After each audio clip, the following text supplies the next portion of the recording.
வணக்கம் மக்களே, welcome back to my channel live with me in Japan. எல்லாரும் நல்லா இருப்பீங்க அப்படின்னு நினைக்கிறேன். நாங்கள் எல்லாருமே இங்கே நல்லா இருக்கோம். அண்ட் முக்கியமாக நாங்கள் எல்லாருமே இங்கே சேஃபாக இருக்கோம். ஏன்னா நீங்கள் எல்லாருமே எங்களை வந்து என்கொயரி பண்ணிகிட்டே இருந்தீங்க. நேற்று நியூஸ் அந்த மாதிரி வந்துச்சு, ஜப்பானுக்கு வந்து சுனாமி அலர்ட் வந்து கொடுக்கப்பட்டிருந்துச்சு. இந்த வீடியோ வந்து பார்த்திங்கன்னா இங்கே சம்மர் வெக்கேஷன் போயிட்டுருக்கு, ஒரு vlog மாதிரி எடுக்கலாமே அப்படின்னு தான் வந்து எடுத்திருந்தேன்.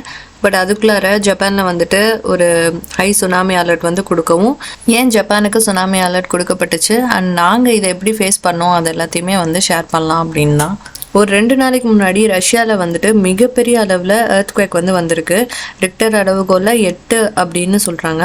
இது மிகப்பெரிய நிலநடுக்கங்க. வீடியோஸ்லாம் பார்த்தாலே உங்களுக்கே தெரிஞ்சிருக்கும் அப்படின்னு நினைக்கிறேன். பயங்கரமான நிலநடுக்கம் வந்திருக்கு. ஸோ ரஷ்யாவில் நிலநடுக்கம் வந்ததை தொடர்ந்து தான் ஜப்பானில் அதே மாதிரி ஹவாய், அதுக்கப்புறம் யூஎஸில் இருக்க சில கண்ட்ரீஸ்க்கெலாம் வந்துட்டு இந்த சுனாமி அலர்ட் வந்து கொடுத்துருக்காங்க.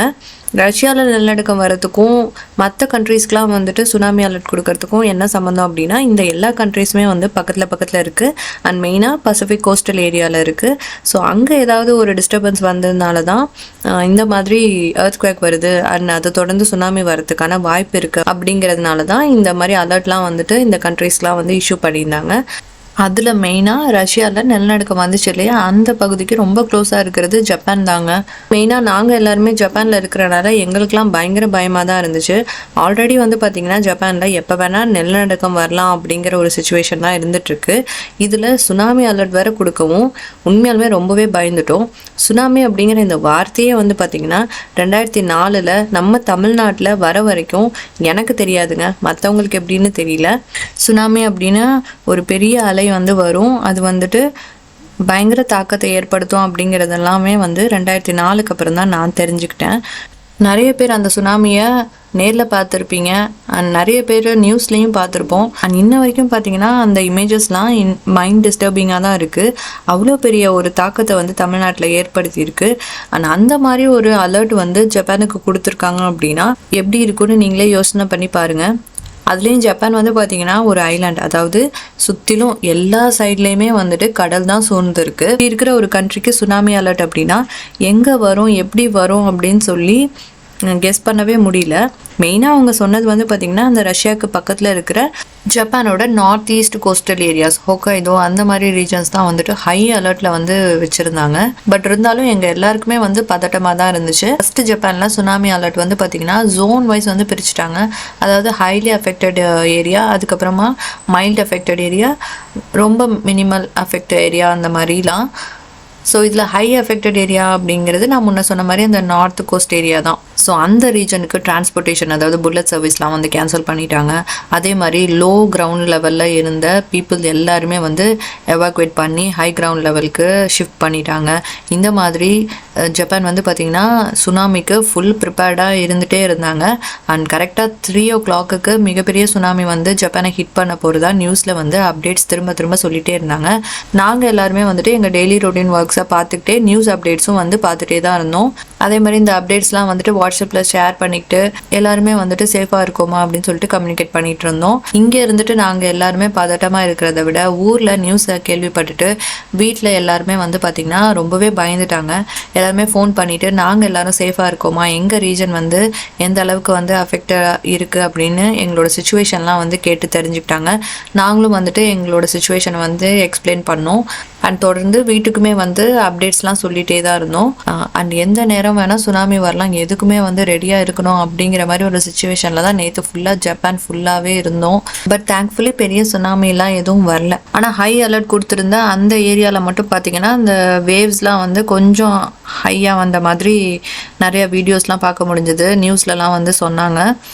ஸோ அது பார்க்கும்போது கொஞ்சம் பயமாக தான் இருந்துச்சு. பட் இப்போதைக்கு இந்த சுனாமி அலர்ட் கொடுத்து கிட்டத்தட்ட 24 hours ஆயிடுச்சு. அண்ட் ஜப்பான் மெட்ரோலாஜிக்கல் டிபார்ட்மெண்ட் வந்து இந்த சுனாமி அலர்ட்டை வந்து லிஃப்ட் பண்ணிட்டாங்க. நாங்கள் எல்லாருமே இங்கே சேஃபாக தான் இருக்கோம். கொஞ்சம் நாளைக்கு முன்னாடி ஜப்பான் பற்றி ஜூலை ப்ரெடிக்ஷன் அப்படின்னு சொல்லி கேள்விப்பட்டிருப்பீங்க. நம்ம சேனல்லே கூட வந்து நம்ம இதை பற்றி டிஸ்கஸ் பண்ணியிருப்போம். ஒரு ஃபேமஸான ஜாப்பனீஸ் மாங்கா ரைட்டர். அவங்க வந்து பார்த்திங்கன்னா ஃப்யூச்சரில் நடக்க போகிற நிறைய விஷயங்கள் வந்து ப்ரிடிக்ட் பண்ணி சொல்லுவாங்க. சொல்லப்போனால் ஜப்பானில் கடைசியாக நடந்த மிகப்பெரிய நிலநடுக்கம் அதை கூட அவங்க வந்து ப்ரிடிக்ட் பண்ணியிருக்காங்க. இந்த நிலநடுக்கம் வந்து பார்த்திங்கன்னா 2011 நடந்திருக்கு. அண்ட் மிகப்பெரிய நிலநடுக்கம். இந்த நிலநடுக்கத்தை தொடர்ந்து சுனாமியும் வந்திருக்கு. நிறைய உயிரிழப்புகள் வந்து நடந்திருக்கு. ஜப்பானே வந்து புரட்டி போட்ட ஒரு நிலநடுக்கம் அப்படின்னு சொல்லலாம். ஏன்னா இது வரைக்கும் ஜப்பான் ரெக்கார்ட்லேயே மிகப்பெரிய நிலநடுக்கம்னா அந்த நிலநடுக்கம் தாங்க. ஆனால் அதை தொடர்ந்து சுனாமியும் வந்திருக்கு. நிறைய நியூக்ளியர் பவர் பிளான்ட் ஏரியாவில் வந்தனால நியூக்ளியர் டிசாஸ்டரும் ஆயிருக்கு. ஸோ இதனாலையுமே வந்து நிறைய உயிரிழப்பு வந்து ஆயிருக்கு. ஸோ இவ்வளோ பெரிய ஒரு நிலநடுக்கத்தை இவங்க ப்ரெடிக்ட் பண்ணியிருக்காங்க. அண்ட் அவங்களோட அடுத்த ப்ரெடிக்ஷன் வந்து பார்த்தீங்கன்னா 2025 ஜூலை மந்தில் ஜப்பானில் வந்துட்டு மிகப்பெரிய சுனாமி வரும் அப்படிங்கிற மாதிரி தான் சொல்லியிருந்தாங்க. ஸோ இதை பற்றி நம்ம வந்து ஆல்ரெடி டிஸ்கஸ் பண்ணியிருந்தோம். ஜூலை மந்த்துமே வந்து ஆல்மோஸ்ட் முடிய போகுது. பட் முடியறதுக்குள்ளார இந்த மாதிரி ஒரு அலர்ட் கேள்விப்படவும் லைட்டாக அந்த ப்ரெடிக்ஷன் வந்து உண்மையாயிருமோ அப்படிங்கிற மாதிரி ஒரு பயமாகவும் இருந்துச்சு. ஸோ நடக்கிறதெல்லாம் பார்த்தா இதெல்லாம் வந்து கோயின்சிடென்ஸாக நடக்குதா இல்லைனா வந்துட்டு உண்மையாலுமே வந்து நடக்குதா அப்படின்னு சொல்லி ஒன்றுமே புரியல. ஆனால் ஆஸ் யூஷுவல் இயற்கையை வந்து ப்ரெடிக்ட் பண்ண முடியாது அப்படிங்கிற மாதிரி தான். ரஷ்யாவில் எப்படி எதிர்பாராத நேரத்தில் நிலநடுக்கம் வந்துச்சோ ஜப்பானில் வந்துட்டு எல்லாரும் சுனாமி வரும் அப்படின்னு எதிர்பார்த்துட்டு இருந்தா அந்த டைமில் சுனாமி எதுவுமே வரல. ஒரு விதத்தில் சுனாமி வரல அப்படின்னு நினச்சி சந்தோஷப்பட்டாலும் இதை ப்ரெடிக்ட் பண்ண முடியலையே, அடுத்து எப்போ என்ன நடக்குமோ அப்படிங்கிற மாதிரி தான் வந்துட்டு ஒரு தாட் வந்து எல்லார் மனசுலையும் வந்து ஓடிட்டுருக்கு. அதுலேயும் ப்ரீவியஸாக ஜப்பானுக்கு எர்த்குவேக் வந்த அந்த ரெக்கார்ட்ஸ்லாம் பார்த்தோம் அப்படின்னா டைமிங்ஸ்லாம் வந்து நைட்டில் வருது, சம்டைம்ஸ் மத்தியானம் வருது. ஸோ எந்த நேரம் எப்போ வரும் அப்படின்னு சொல்லிட்டு தெரியல. மிகப்பெரிய எர்த்குவேக்லாம் வந்துட்டு அந்த மாதிரிலாம் வந்திருக்கு. ஸோ நைட்டு தூங்கும்போதும் சரி, மிட் நைட்டில் வந்துட்டு நிலநடுக்கம் வந்துருச்சுன்னா என்ன பண்ணுறது, இல்லைனா சுனாமி வந்துருச்சுன்னா என்ன பண்ணுறது அப்படிங்கிற மாதிரி ஒரு பதட்டத்தோடு தான் நேற்று வந்து இருந்தோம். எர்த்குவேக் ஆச்சு எப்போ வரும் அப்படின்னு சொல்லிட்டு தெரியாது அப்படிங்கிற மாதிரி ஓப்பனாக சொல்லிட்டாங்க. பட் இந்த சுனாமி அலர்ட் வந்துட்டு ஒரு எர்த்குவேக் வந்திருக்கு. ஸோ அதனால சுனாமி வந்து வரதுக்கான வாய்ப்பு இருக்குது அப்படிங்கிற மாதிரி ஓப்பனாகவே சுனாமி அலர்ட் வந்து கொடுத்துருக்காங்க. ஸோ எனி டைம் வந்து சுனாமி ஜப்பானை வந்து ஹிட் பண்ணலாம் அப்படிங்கிற மாதிரி தான் நியூஸில் வந்து சொல்லிகிட்டே இருந்தாங்க. ஸோ இந்த மாதிரி உறுதியாக சொல்லும்போது நியூஸில் வந்து கேள்விப்படும் போது இங்கே இருக்கிறவங்க எல்லாருக்குமே கண்டிப்பாக வந்துட்டு மைண்ட் டிஸ்டர்ப் ஆகிருக்கும். எங்களுக்குமே அந்த மாதிரி தான் இருந்துச்சு. ஸோ இது வந்து இங்கே இருக்கிறவங்களுக்கு மட்டும் இல்லை, இந்த நியூஸ் வந்துட்டு தமிழ்நாட்டிலையும் ஸ்ப்ரெட் ஆகிட்டு வீட்டில் இருக்கிறவங்களும் வந்து ரொம்பவே பதறிட்டாங்க. அவங்களாம் ஃபோன் பண்ணி தயவு செஞ்சு ஜப்பான்லேருந்து வந்துருங்க அப்படின்னு சொல்கிற அளவுக்கு சுச்சுவேஷன் வந்து நேற்று அந்த மாதிரி அமைஞ்சிருச்சு. பட் தேங்க் காட் அந்த அளவுக்கு பெருசாக எந்த ஒரு ஆபத்தும் வந்து நிகழலை. வீடியோ எடுத்துகிட்ருக்கேன் இந்த டைம் வரைக்கும். அண்ட் இன்ஸ்டாலையும் வந்து பார்த்திங்கன்னா நிறைய டிஎம்ஸ் அண்ட் யூடியூப்லேயும் வந்துட்டு நிறைய கமெண்ட்ஸ் வந்து பார்க்க முடிஞ்சது.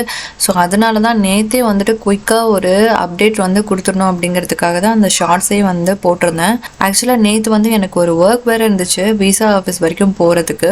என்னோட விசா வந்து எக்ஸ்பைர் ஆகிடுச்சு, அதை வந்து ரெனியூ பண்ணுறதுக்காக போகணும். அண்ட் விசா ஆஃபீஸ் இருக்கிற அந்த லொக்கேஷனும் வந்து பார்த்திங்கன்னா அது வந்து ஒரு கோஸ்டல் ஏரியா தான். சினகாவா அப்படிங்கிற ஒரு ஏரியா. காவா அப்படின்னாலே ரிவர்.